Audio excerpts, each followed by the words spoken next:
Manajemen memori. Memori merupakan tempat menampung data dan kode instruksi program. Memori adalah pusat kegiatan pada sebuah komputer, karena setiap proses akan dijalankan harus melalui memori terlebih dahulu. Sistem operasi bertugas untuk mengatur peletakan banyak proses pada suatu memori. Manajemen memori berkaitan dengan aktivitas pengolahan penggunaan memori pada saat komputer aktif dan menjalankan proses-proses. Hierarki organisasi memori pada sistem komputer. Terdapat register, cache memory, main memory, secondary memory.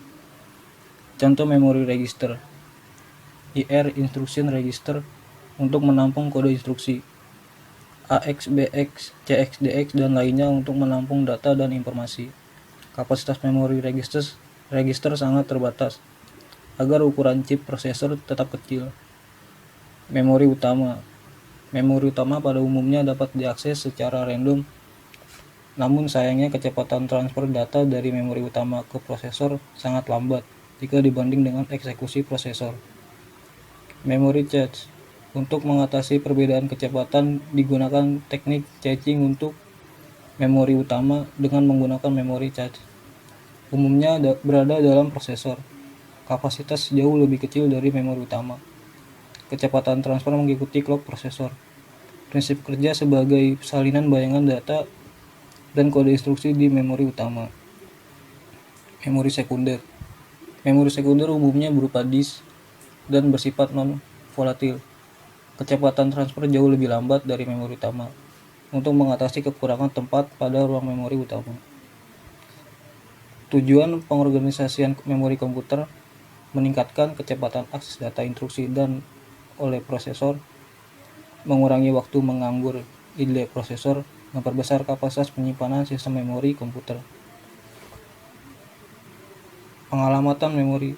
Tugas untuk mereferensikan kode instruksi atau data di memori utama secara tepat merupakan tanggung jawab dari compiler.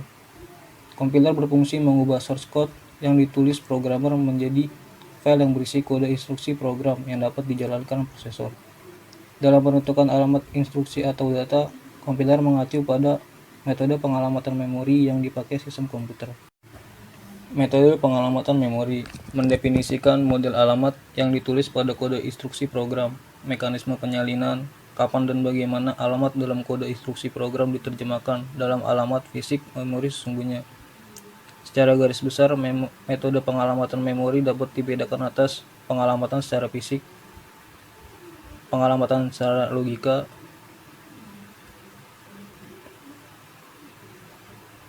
address bidding. Alamat yang terdapat dalam kode instruksi tidak selamanya berupa alamat fisik, tapi dapat berupa alamat logika yang perlu ditranslasi terlebih dahulu. Aktivitas translasi alamat ini disebut dengan address bidding. Address bidding dapat terjadi pada saat compile time, loading time, dan execution time. Memory Management Unit. Perangkat hardware yang memetakan alamat logik virtual ke alamat fisik. Dalam skema MMU, menyediakan perangkat register yang dapat diset oleh step CPU. Dynamic loading.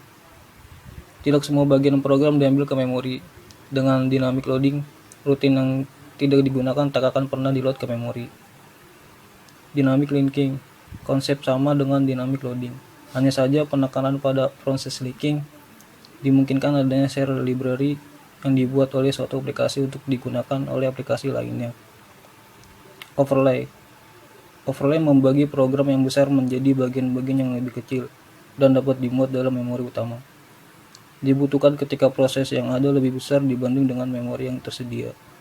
Diimplementasikan oleh user, tidak ada dukungan khusus dari sistem operasi.